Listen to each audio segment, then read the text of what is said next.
Bonjour chers lecteurs, je vous retrouve aujourd'hui dans cette nouvelle vidéo et aujourd'hui je vous retrouve pour une vidéo book haul. Je continue à rattraper mon retard sur les book hauls et aujourd'hui je vous retrouve avec le book haul de novembre. Pas beaucoup de livres au programme ce mois-ci, c'est plutôt pas mal parce que j'en ai pas lu beaucoup non plus, donc du coup ça compense un peu. Il y a des achats, des services presse, des gains concours et il y a de tout et je vais commencer tout de suite. Cet été il y a eu évidemment Booktube et la Blogo en livre, j'y avais d'ailleurs participé avec ma vidéo et si on manipulait le temps sur les plieurs de temps de Manon Fargeton.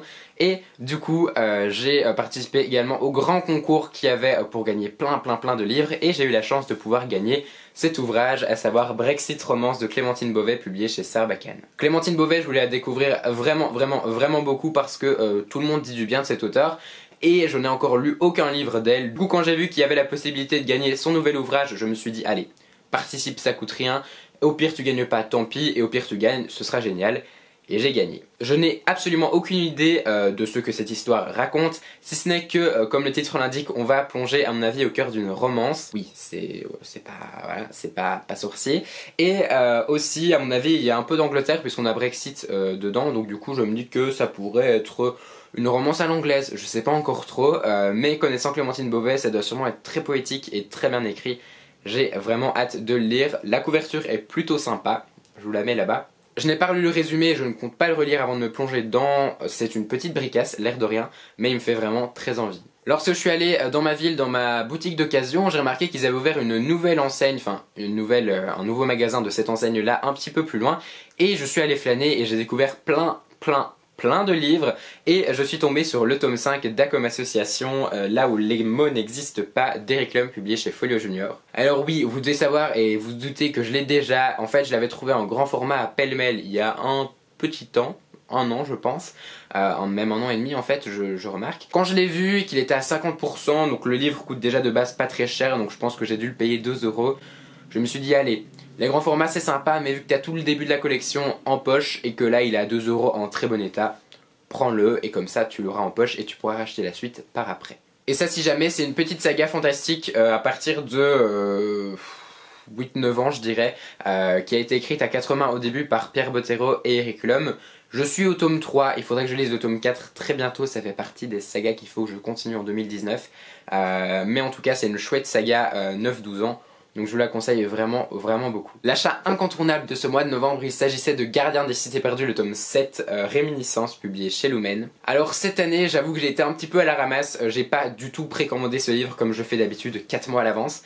Non, je suis allé en librairie en fait un jour en me disant bon, il est sorti dans la semaine, souvent ils ont pas les sorties parce qu'il y a chaque fois eu un problème avec Gardien des Cités Perdues au niveau de sa sortie, où il est arrivé bien après. Parce qu'en fait c'est le moment où il y a énormément de sorties, donc du coup parfois il y a du retard. Donc je me suis dit tu sais quoi, pas dans ta librairie, s'il y a tu le prends tant mieux, mais n'y place pas trop d'espoir. Du coup je suis allé voir et en fait il restait un exemplaire, celui-ci, que j'ai donc bien évidemment pris parce que voilà, c'est Gardien des Cités Perdues et que même si j'ai pas encore lu le tome 6, faut que je rattrape mon retard, je voulais avoir ce 7ème tome dans ma palle. Il est absolument énorme, il est encore plus gros que les 6 autres, mais voilà, je sais pas, j'aime bien ce vert, je trouve que la couverture est vraiment sympa.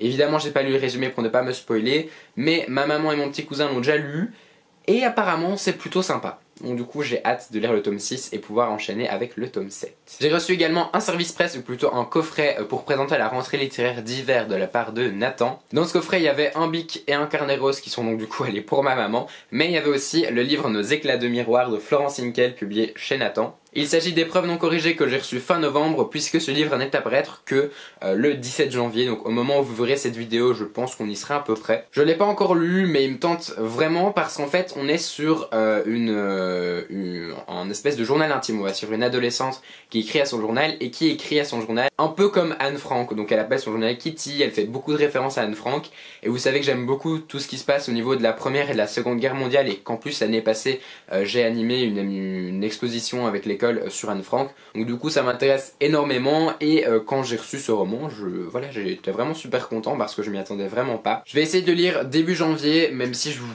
garantis pas que je l'aurai lu avant la sortie. En tout cas j'essaierai de vous en parler sur Instagram si je l'ai lu et ma foi, voilà, si vous aimez tout ce qui est Seconde Guerre mondiale, ça devrait vous plaire. Et un grand merci évidemment aux éditions Nathan pour cet envoi bien en avance. Et enfin je remercie les maisons d'édition Oscar parce que j'ai reçu 2 romans. Donc il s'agit le premier de Dans la toile du passé, les choses finissent par disparaître quand on n'y croit plus, de Anouk Bloch-Henry, donc publié chez Oscar dans leur collection court-métrage. C'est un tout petit ouvrage qui parle de la Seconde Guerre mondiale puisque on va parler de la Shoah, de la Seconde Guerre mondiale, des secrets de famille et de la mémoire.